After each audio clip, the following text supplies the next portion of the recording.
Good morning. Thank you for joining us today for our third in a series of Coffee with the Candidates.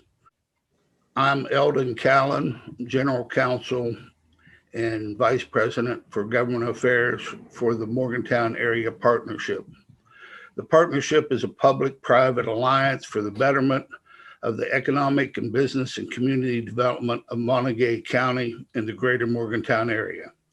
It is comprised of the Morgantown Area Chamber of Commerce, Monongalia County Development Authority, the Morgantown Area Economic Partnership, and the Neighborhoods Revitalization Corporation, otherwise known as Sunnyside Up. The partnership takes a holistic approach to business, economic, and community development and focuses on creating the strategic solutions for our growing community.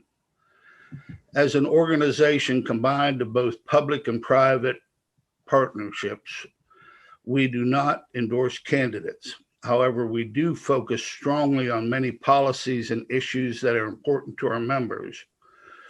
We have approximately 500 business members in the community, and we focus on those issues at the state, excuse me, we do focus on those issues at the state, local, and federal levels that make a difference, not only to our membership, but the entire region. We are happy to have with us today Senator Capito. She's served with us for some time in many capacities in our state. And I want to take this privilege to take this opportunity to say that I've had the privilege not only to know her for some time, but had the privilege to know her father.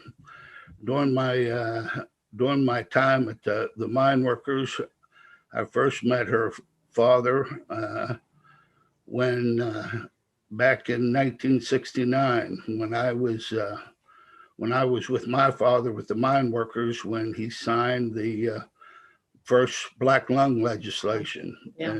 In March of 1969, he signed the first legislation recognizing black lung as a compensable disease. And I'll never forget meeting Governor Archmore at that time. So I want to recognize her father as meeting him at that time. So I just wanted to, you'll have an opportunity to tell more of your background, but I wanted to take that privilege to recognize your father at this time, Senator Capito. I want to also introduce our moderators for today. Libby Durr, affectionately known as Libby. She's a regional consultant of external affairs for 9-county region in West Virginia. Also, Dan Miller, he's a senior scientist with Bethesda and Associates, a leading environmental engineering firm in West Virginia. We want to thank both of them for their efforts, dedication, and time they spent with the partnership and for the entire community. I will now turn it over to both of you. Good morning, Senator. Morning. Thank you for joining us today. We would like for you to take about 5 minutes and talk a little bit about yourself, your background, and why you have decided to run. Okay. Well, thank you, Libby, and thank you, Eldon and Dan, and all the members of the partnership who've joined with the coffee. What a great way to, in this new world of way to communicate with folks, to be able to get a nice slice of not only what's on your minds, but what's on my mind as well. So let me just start.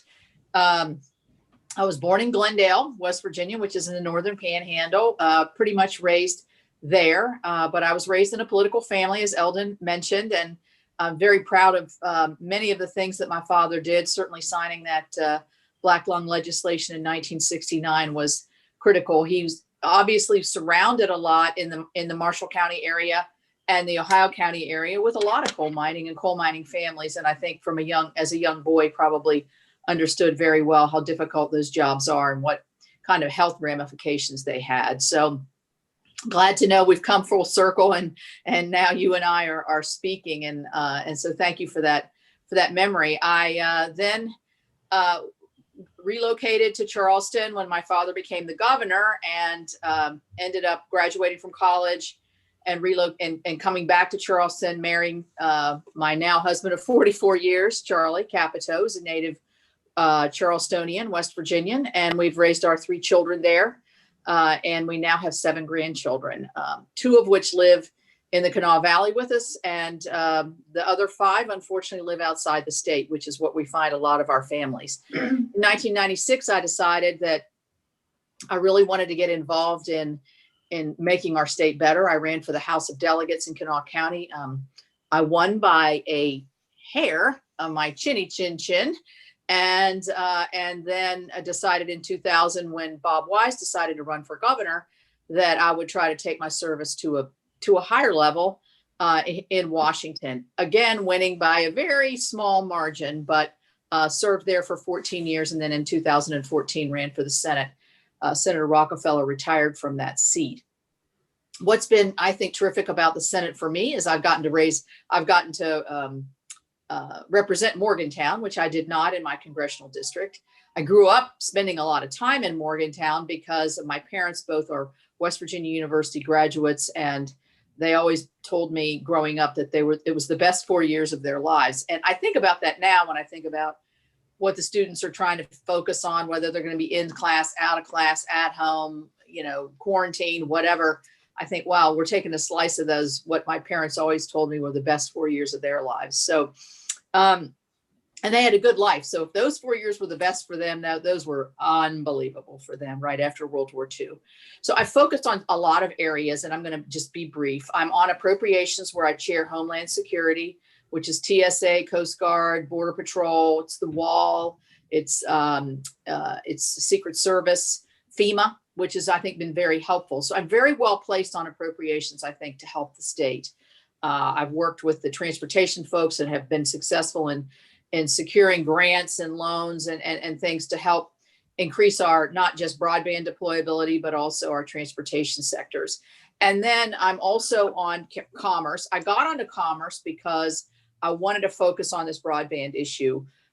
I created Capito Connect, and we can talk about that, what that means, but and have been really trying to not just raise awareness, but push dollars to the state, because as we know, a deployment of our broadband, certainly in this COVID situation, has really highlighted it, but it's always been there, and it's an equity issue, I think. We need to have equal access from rural and urban America. There's a digital divide.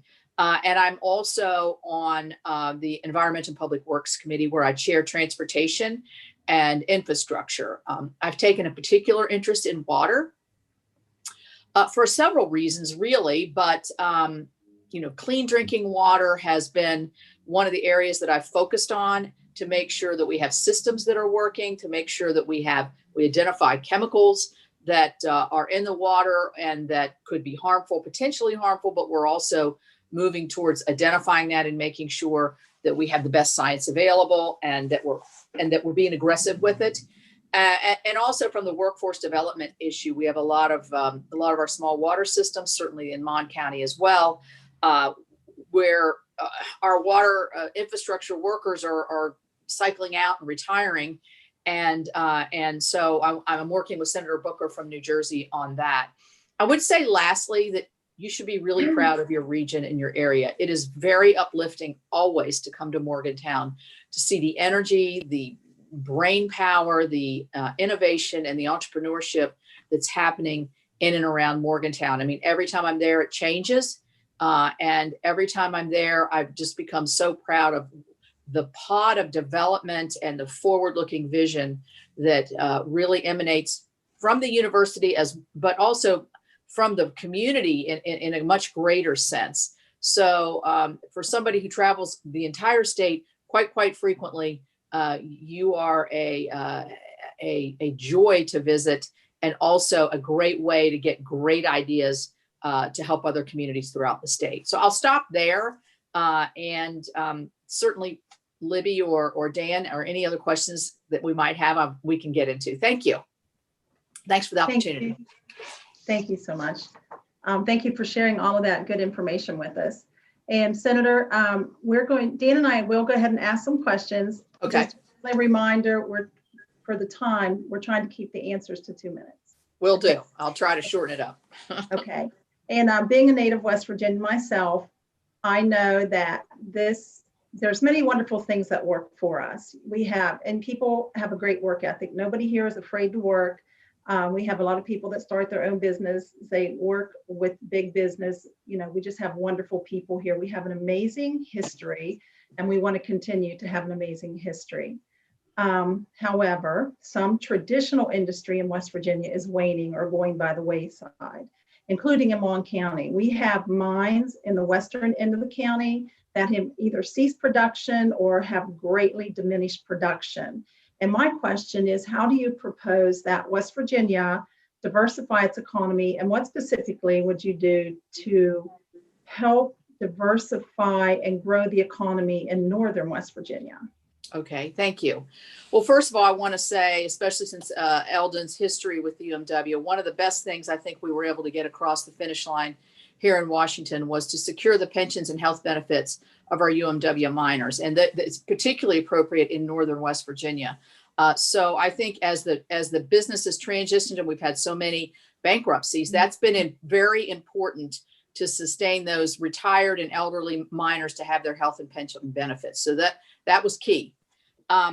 Here's what I see. I see there's a future for coal, but it has to be within the research component. So I joined with Sheldon Whitehouse, who's a big environmentalist, put forward a bill that would have a tax credit if you capture carbon and sequester it or use it for enhanced oil recovery or whatever you might use. So that would at least give us some sustainability in certain parts of the coal area. But I think it's important that we realize and that we transition. And that's where I think our community and technical schools can be. And we've put a lot of money into our community and technical schools, and that we've also worked on the transition, the smoother transition away from coal to either natural gas or renewables. And we see that really blossoming in our state. Renewables, many, many more windmills than I've ever seen. Every time I drive around, there's more and more. So that's great. And so I think we need to make sure that we have the connectability, number one, that for entrepreneurs to move into the state, and that we have the educational facilities that are working to meet the challenge of the next century, whether it's tourism, whether it's Hyperloop, whether it's Leidos, these companies that are just on the cutting edge, really, of technical expertise. This is where I think we can transition. We can transition some of our mining skills into the aeronautics. We're trying to do that in the southern part of the state. That can work in the northern part of the state as well. Okay, thank you so much. And it is interesting. We do have a lot of cutting edge technology coming into West Virginia already here. Right. My second question is, right now across the United States, we are living in really revealing times, and people are starting to call for and demand equality, including economic and social equality. And we've all heard it. There is a cry to end discrimination. So with respect to equality, how do you plan to encourage employers to close the gap for opportunity seekers, specifically the people who have historically faced social injustice or been ignored and overlooked in the workforce? I think that's a very good question, and it's not. There's no easy answer here. I think it has to be a public-private partnership, where we, at the federal level, at the government, and at the local levels, whether it's let's take the police force for instance. To diversify the police force, we came together for a police reform bill under the leadership of Senator Tim Scott to try to get more diversity within our police force, because we feel like that would help in terms of what we see, this bias within some of our police forces against certain, particularly men, but certainly people of color. And that's deeply troubling. And we see that that's troubling all across the country. So in order to get diversity, I think we need to be more inclusive, make sure we've got training and anti-bias training and things of that nature within the police force to help do that. I also think that I've worked a lot with girls and women to try to make sure that their opportunities for equal pay and equal job opportunities are the same as they are for men. And this is difficult as well, because there is a hidden bias in terms of equal pay. And so what I think we need to do is strengthen our women and give them the confidence. But we also need to work with the private sector to say, look, you need to offer parental leave. You need to offer availabilities of flexibility on work time so that families can be accommodated, and women, if they leave the workforce for a while and try to come back because of family reasons, they have the equal opportunity to re-enter the workforce. You do see the big CEOs of the big, Fortune 500s talk a lot about diversifying their boards. I think that is across the board. But I would say, over the tax bill that we passed over the last in 2017, wages went up in every category. And I found that to be very uplifting, because I think that's one way to get people equalized, is to have equal pay. Thank you so much. Mm-hmm. Dan, I'll pass this to you. Yeah.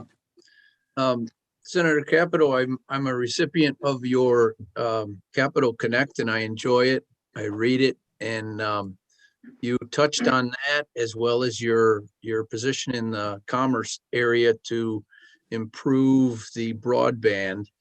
And it so happens that the Morgantown Area Partnership has determined as one of the high priorities for this legislative session on a statewide level to try to focus on improving the access on this digital divide that you spoke about. My question is, from a county level, the commissioners here in Mon County are focused on improving the digital divide, especially in the western part of the county, where Blacksville High School has a number of students that don't have access to take their classes because of the lack of broadband. It might be there, but it's very, very slow or non-existent in some cases. So if you could just explain maybe how would the county level be able to tap into some of the federal money, and where, is it, I think USDA just had a informational meeting by Zoom yesterday about some of the money that's available for that. But if you could just tell us where we could focus as Mon County, where we could go to for the money and that is available now rather than might be proposed in the future. Right. Well, this is a great question. And yesterday I was down in Doddridge County, and this, I think, is just an incredible effort by exactly what you're talking about. County leaders. It was the county commission. It was the economic development folks in Doddridge County, and it's also the school board. I will say they have a great advantage in Doddridge County because they have so much oil and gas revenues, because it's very prolific there, and they have several big processing. Their school system doesn't even get any state dollars. So they're doing this all on their own. And they've coupled with $7.2 million grant that was given to CityNet to go out to 1,900 households, and then businesses and other arenas. And the three of them put money into it. And they worked through their development, their economic development person. Her name was Jennifer Weichel, I believe. And here's what they've prioritized. And I thought this, since you mentioned a high school, I think this was really, really interesting. Now, it's a smaller place. We realize that. They are going to prioritize so that every single child in the county of Doddridge County is going to have service. And they're going to take it out to every house. And that's where they're prioritizing the $7 million they're getting from USDA, and the money and that's also going to be going to other counties too. And then the money that they put with their school board and with their county commission. So I think what I was really impressed with was the collaborative way that they worked. Now, they worked with our office and with USDA. You've got Chris Warner right up there in Morgantown. That's where his office is. I would have a powwow with him and say, it's called Reconnect, and we need to figure out how to get these grant dollars. Obviously, grant dollars are much more. And then you can chip in money otherwise if you can get grant dollars rather than long-term loans. The other thing is we're getting ready to do an auction with the FCC. And what that will do is go to unserved areas. So we need to get with you to look at what the unserved areas are in Mon County and to say, to try to push the 5 private entities to bid on these areas so that they can get money from the FCC to push service to these areas. So I think you have to be innovative, but you have to be collaborative, public-private. And it can be done. I mean, you know, Doddridge may be a bit of an anomaly because they do have a lot of county resources and they have small population, but their model looks really, really good to me. And so we can help facilitate that. You mentioned those 5 entities. Offhand, I mean, I might be able to guess who they are, but do you know who they are offhand? Yeah, I think it was published. It was it's CityNet. These are locally owned. Prodigy, which is the one in Preston County. GigaBeam, which is in southern West Virginia. I don't think Chantel is one of them. I can get somebody to give you that. I'm blanking out on the other 2. Is Frontier part of that, or Zio? Frontier is part of that. Okay. But I'm naming really the West Virginia businesses. So Frontier would be 6. Frontier, I've had some issues with Frontier. Their services, we get a lot of calls with say they don't have the service that they're paying for, and they don't have the speeds that they're paying for. And in a place like Morgantown, that's really into, you know, technology and you've got to be able to market your goods. You got to have the bandwidth. You can't just have something that goes in and out on you. Yeah. Okay, good. The other question I think you probably dealt with before is an area a little bit broader than Mon County. And that is the Appalachian Storage Hub has been proposed, has actually received some federal money. I believe it's guaranteed money that can be loaned by banks, guaranteed by the federal government.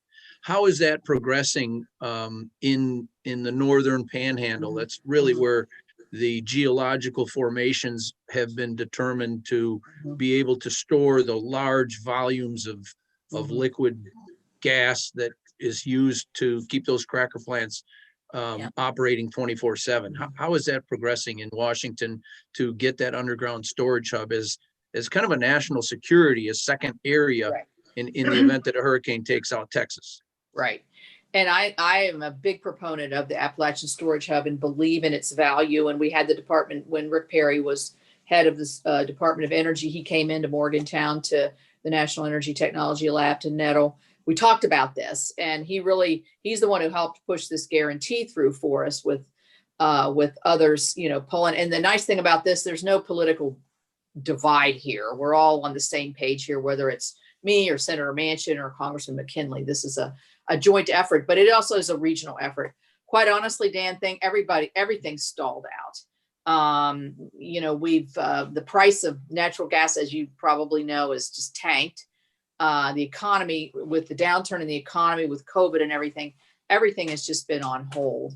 And so, you know, I would say if anything, it's stalled. I don't think it's gone by the wayside by any stretch of the imagination. It may be downsized to what it was originally envisioned because of the geology and other things that are consideration. But so at this point, we're sort of in a waiting period. I mean, the cracker that's up there in Pennsylvania, it's Shell, you know, they cut back a lot of their construction. The potential cracker over there across the river in Moundsville has totally stalled out. So we just see a lot of inactivity. A lot of it is attributed to our national state of mind here with coronavirus, but also I think a lot of it's tied to the economic forces of natural gas. So any suggestions you have to get that jump started and get going again to refocus on that is certainly welcome. Well, we can count on you to make sure that it isn't forgotten and not left on the side of the road. No. Very good. Thank you. Mm-hmm. And I think that first question, Eric had typed in he's one of the viewers. He had typed in, how is the digital divide dealing with the school systems? So that first question that I had was in part due to one of the typed in questions from one of our viewers. Okay. Is there any more other typed in questions, Christina? Does not look like it. So if anybody has a question for Senator Capito, please feel free to use the chat box. Eldon, I'll bet you got something.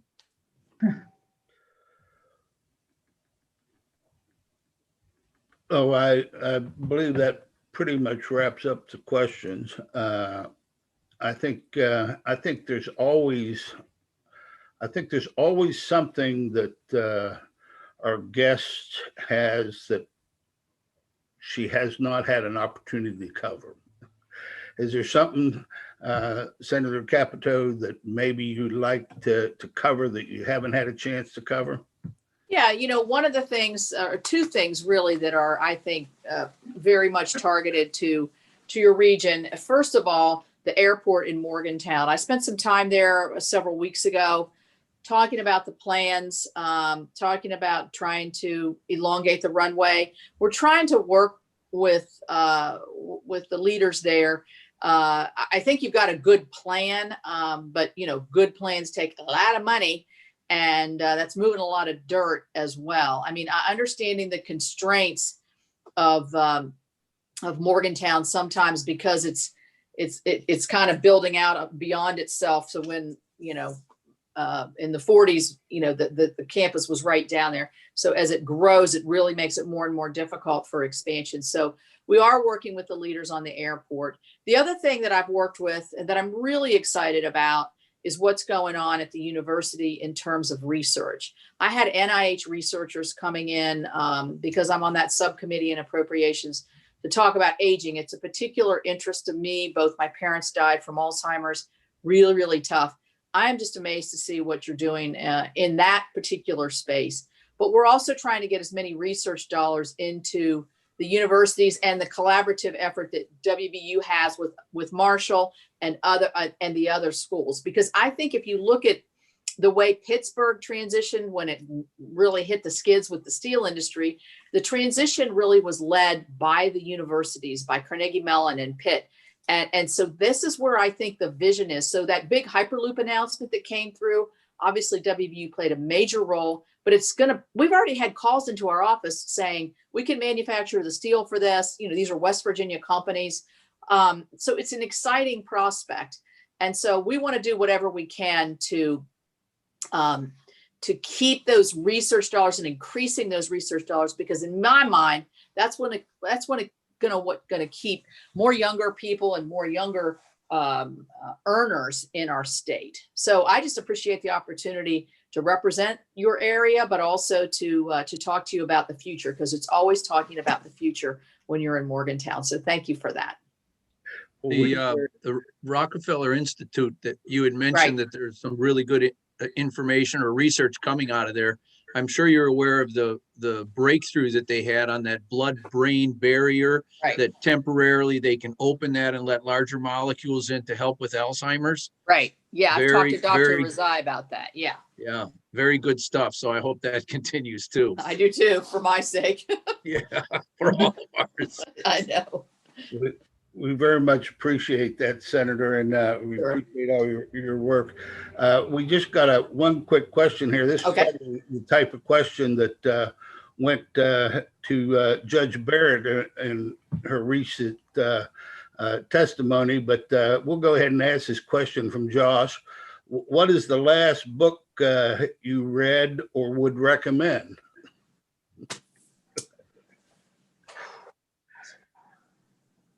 I read a book on Eisenhower, but I can't remember the actual title of it because I didn't know much about Eisenhower. And actually, I realized that as a warrior, Eisenhower was a great leader in through the world, World War II, obviously, and previously. But as he came out of that and came into the presidency, he was very much opposed to war at any cost. And I thought it was an interesting. And then I thought about that. I guess nobody who's ever served in a war ever wants to see their sons and daughters ever serve in a war because of the horrors of war. So I read an Eisenhower book, and I just finished another. you know what book I just read? I just read the book called Death on Mudlick, which is the one that Eric Iyer, I don't know if that's exact title. It's the one that Eric Iyer, who won the Pulitzer Prize in the Charleston Gazette on the opioid pills in Southern West Virginia. I just finished that one. It's a quick read. It was really upsetting because you see how many millions of pills went into Southern West Virginia and you see what's happened. But it was really interesting too. I thought it was I would recommend it just to get the historic perspective of how did this happen or what magnitudes did it happen. So those are the last two I read. I kind of read two at a time just because it depends on if I get stuck in, if I'm not reading a novel, if I'll read them two at a time to sort of go back and forth. Always wise to read an upbeat book at the same time you read. Yeah. We thank you very much for your Thank you. time, Senator. It's quite a privilege to have you join us and answer our questions. We work very hard to get our membership issues out, and we thank you for putting yourself out there and address the public and the business community. We thank you so much for your service. And we also like to thank our moderators, Dan and Libby, for their work and commitment to our partnership and to our community. Finally, I'd like to recognize our president and CEO, Russ Rogerson, to close our session. Russ? Thanks, Eldon, and thanks to our moderators. Another great session, and a special thanks to Senator Capito. I think the best thing I can say about the senator is her accessibility and willingness to work with us, and that's just greatly appreciated as we move forward as a community. Your continued assistance and openness and accessibility is critical, and today's a good example. Appreciate you coming on, speaking to our membership, and it's important that we continue to educate both the general public and the business community, and we look forward to working with you moving forward. Sounds great. Thank you so much. Thank you so much. This was great. Thank you. Uh-oh. My dogs decide they think we've been on long enough, I think. Thank you all. I want to remind everybody that this meeting will be on Facebook and our website for the public to watch and learn about our candidates. This concludes our session with Senator Capito. Thank you and have a great day.